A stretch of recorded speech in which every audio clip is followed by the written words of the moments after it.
6월 마지막 주 전 세계 전력 인프라 시장의 이목이 베트남 하이퐁의 한 정제 공장을 주목하고 있습니다.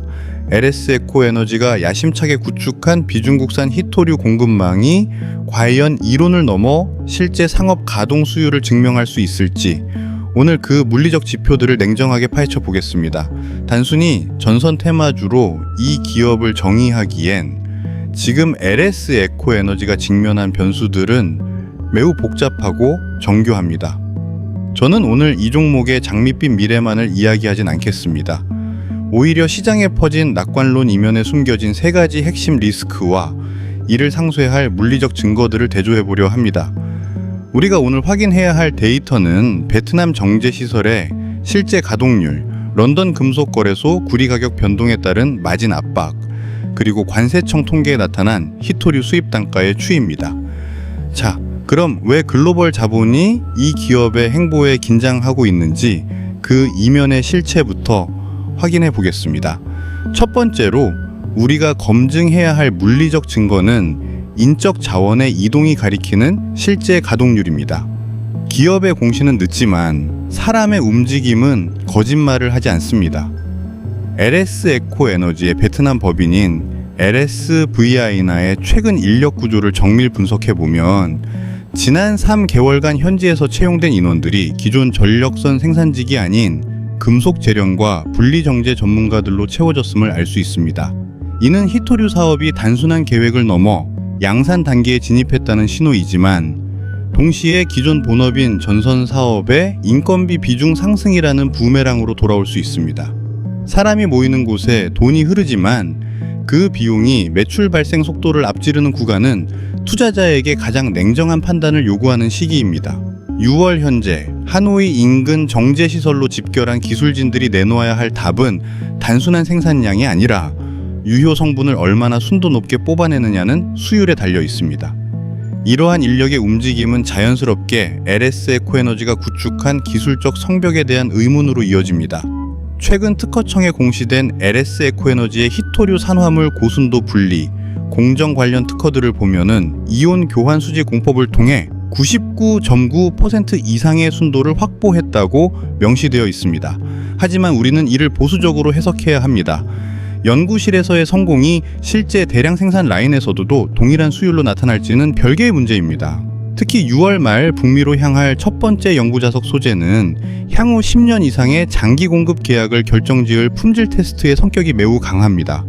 과학적 수치는 정직하지만 양산 단계에서의 미세한 오차가 교단위 수주의 성패를 가를 수 있습니다.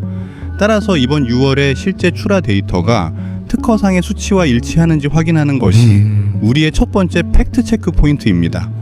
기술적 완성도만큼이나 우리의 수익률을 결정짓는 핵심 변수는 원가 통제 능력입니다. 이는 관세청의 수출입 무역 통계인 트레스 데이터를 통해 명확히 드러납니다.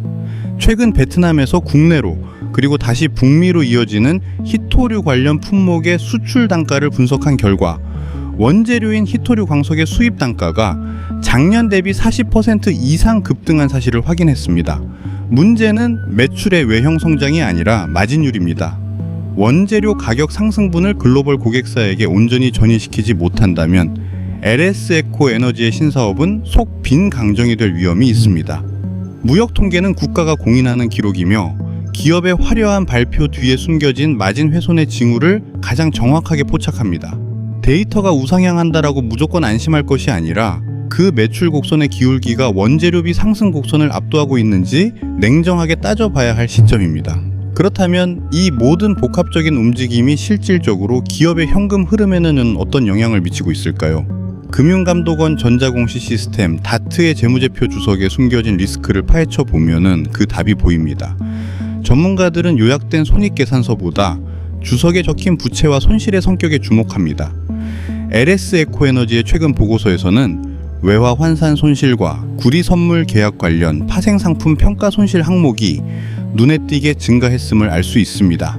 이는 베트남 법인을 중심으로 운영되는 사업의 특성상 환율 변동과 런던 금속거래소의 구리 가격 롤러코스터의 수익 구조가 매우 취약하다는 것을 의미합니다. 6월 말 대규모 출하 소식이 들려와도 재무제표 주석에서 이러한 손실폭이 유의미하게 줄어들지 않는다면 주가의 추가 탄력은 기대하기 어렵습니다. 회계는 보수적이고 정직합니다. 주석 뒤에 숨겨진 보이지 않는 비용들은 6월의 이벤트가 실제 이익으로 전환되기 위해 반드시 넘어야 할 현실적인 장벽입니다. 이러한 리스크 요인들은 결국 시장이 이 기업의 가치를 어떻게 매기느냐로 귀결됩니다. 전 세계에서 중국을 제외하고 히토류 공급망을 수직 계열화하려는 시도는 많지만 실제 매출로 연결한 기업은 극히 드뭅니다. LS 에코에너지가 글로벌 에너지 인프라 기업들에 비해 상대적으로 낮은 주가 수익 비율을 기록하는 이유는 바로 이 신사업의 불확실성 때문입니다. 단순히 저평가되어 있다는 감성적 판단보다 왜 시장이 이 기업에 더 높은 점수를 주지 않는지 그 할인 요소들을 명확히 이해해야 합니다. 글로벌 경쟁사들과 비교했을 때 LS 에코에너지는 여전히 1.2배 수준의 낮은 자산 가치 비율을 평가받고 있습니다. 이는 뒤집어 말하면 6월 말의 실질적인 출하 데이터가 시장의 의구심을 완전히 해소하는 순간 가장 강력한 반등 모멘텀이 될 수 있다는 뜻이기도 합니다. 현명한 투자자는 무조건적인 확신에 빠지는 사람이 아니라 이러한 리스크 지표들이 해소되는 지점을 정확히 포착하는 사람입니다. 구독자 여러분, 투자는 결국 남들이 보지 못하는 숨겨진 팩트를 찾고 또 믿고 그 고통스러운 시간을 견디는 사람들의 승리입니다.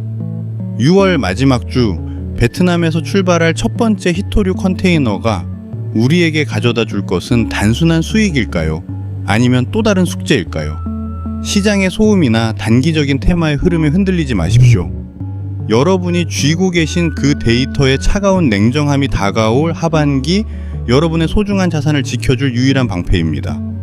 오늘 제가 파헤친 이 숫자들과 물리적 증거들이 여러분의 투자 여정에 든든한 이정표가 되었기를 진심으로 바랍니다.